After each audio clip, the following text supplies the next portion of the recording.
Exodus chapter 4, he is having a conversation with God. I know that he's having a conversation with God because he started off complaining about what he's called to do. He says, Lord, I am unworthy. I'm afraid I have a problem that makes me slow in my speech. I am willing to do it, but I'm not worthy. And today I'm talking to somebody who's in the room who finds themselves willing but not worthy. You want to do it, but every time you put your hand to it, it seems like people just don't have the heart to handle you. They get irritated and annoyed. We're talking about, they're always talking about the down of you, the past of you, the background of you. You are willing, but it seems like you are unworthy. Talk to anybody who's been doubted for the promotion, who's been stepped on in the job, who's been passed over for the raise. I'm talking to people on today who finds themselves, God, I'm willing to do it. But places where I'm willing seems like it's effortless, it's motionless, it's pointless. Because though I'm willing, I seem to be unworthy. Moses says, God, I'm not worthy of this task. Maybe find somebody else. God tells him, Moses, I've chosen you. I need you to go there because you're familiar with it. You come from there. I gotta tell you, I know the assignment is bigger on you. It's greater to you. Purchase your tracks today. Assigned and destined just for you.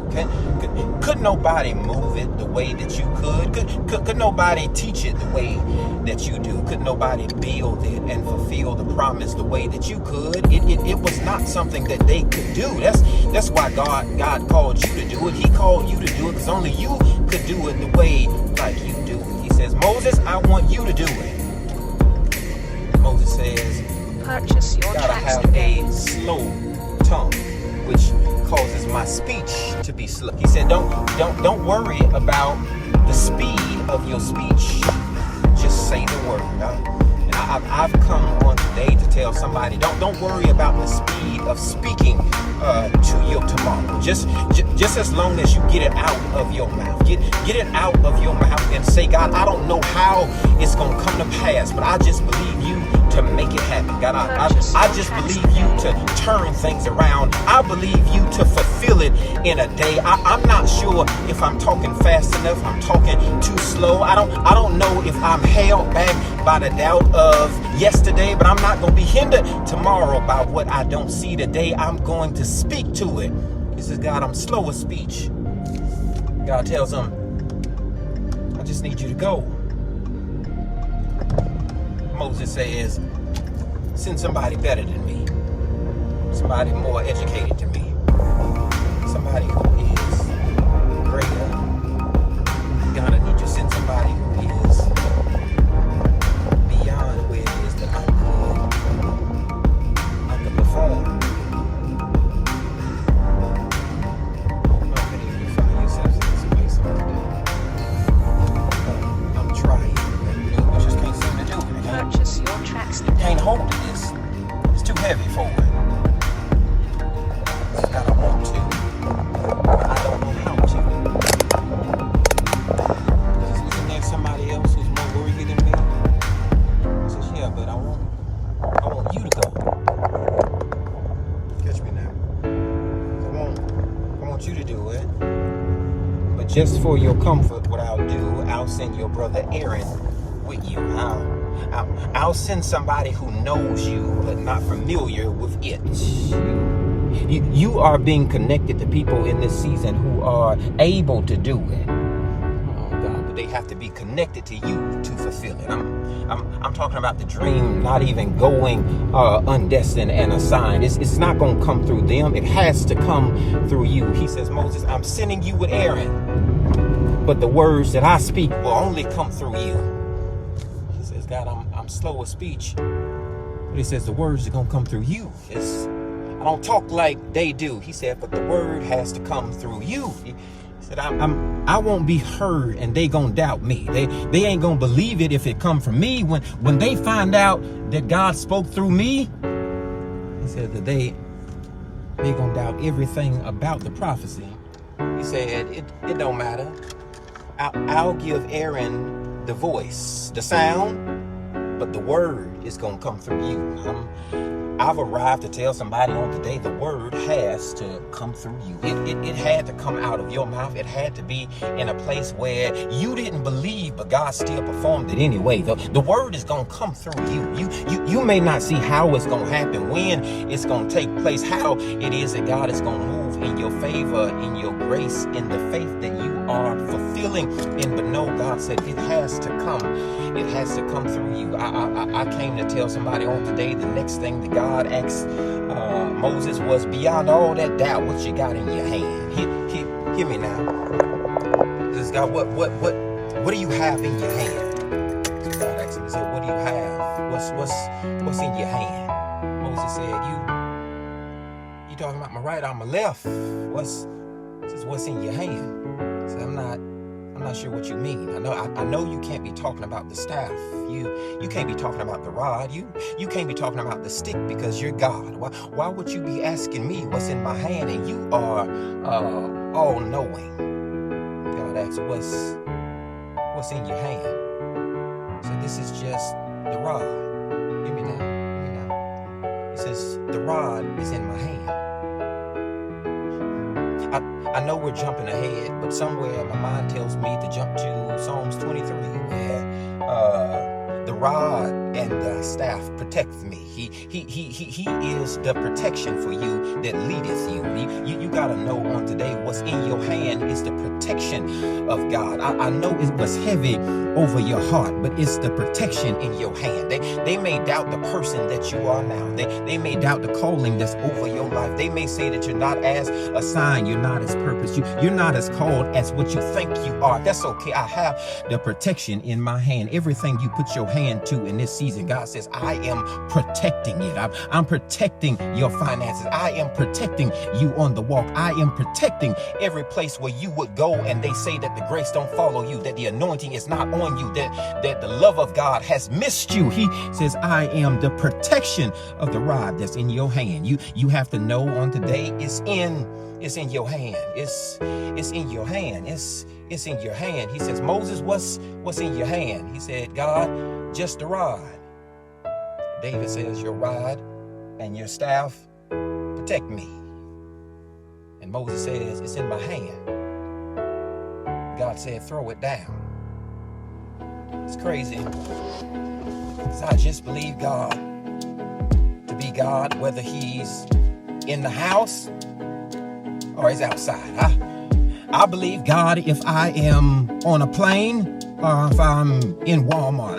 I believe God to be God regardless of where I go to, where I'm at, who is around me. Know that if he's in your hand, if he's on the ground, if he is in front of you, behind you, I know God to be going ahead to prepare the way for me. He says, throw it to the ground, throw it down, throw it on the ground. And when you throw it on the ground, this moment, what you looked at won't be the same that you pick up.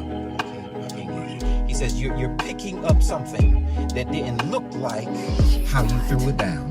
You gotta know on today when you release it from your hands, that gotta remove it from your heart. When God takes it from your heart, he'll change it on the ground. You have to know everything that is above your head. You have to throw it down at his feet. Throw that down at his feet. Say, God, it's over my head, but I put it in your hands. On the ground, I lay everything that easily besets me. Every sin that I would struggle with, every heartache that I would carry overnight. God, if everything that was the doubt of me, the death of me, that would be the demise of me, the defeat of me, he says, I take it out of my hand and I throw it on the ground. God, it's in your hands now. You do something with it. Watch this. God says, I'm turning it from a rod that you're comfortable with to a serpent that you're afraid of. And Moses starts running. Moses starts running. He starts running. He's running from the serpent. And God says, wait. Turn around. Grab it by the tail. Can't hear you today. He says, grab it by the tail.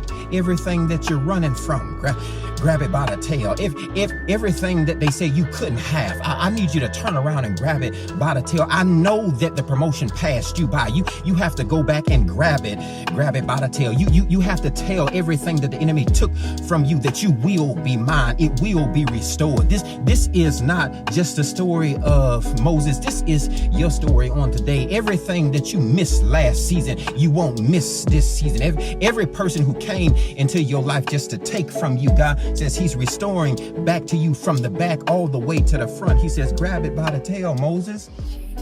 Grab it by the tail. And he picks it up. He picks it up. And he has it in his hand. I says, you are holding everything that was meant to kill you. I gotta go. So you holding on to everything that was meant to kill you. It won't go down the way that they said it would. I know that they doubted you in it and tried you by it, that they will blame you for it, and then they will try and manipulate you in it. But God says, if everything that was supposed to kill you, that is now from behind you or off your back, is in your hand. You have to know he's turning those things around for you. God is using everything that the enemy meant for evil. God says he's turning it. I can't hear you. Though the serpent would have, should have, could have been the enmity that bit you, that ended you, that could have confused everybody around you. God says, all I'm doing in this season is I'm allowing what was at your heel to be at your hand. He says, put your hand over your heart, and I'm done. So put your hand over your heart. He puts his hand over his heart, and his hand turns white. He says, God, what is this? He said, I am the same God who turned the rod into a serpent. Now, turn what you look at that's well into what's white, huh? God is changing things from one way to the complete opposite. You have to know that every time that you pray, God don't just stand around and look and hear you amidst you. He don't just grant prayers as he wants to. Every time that you put your hand over your heart in prayer to God, I'm praying for my family. I'm praying for the kids, that the greater assignment will be over their life, that the anointing don't miss them, that every friend who would walk away, that God would still bless them. Every hater like me but couldn't express it, so they seemed like they hated me, God, I pray you bless them either way. He says, though it's heavy on your heart, he says, I'm changing it. I'm turning it. I know you want it to get well.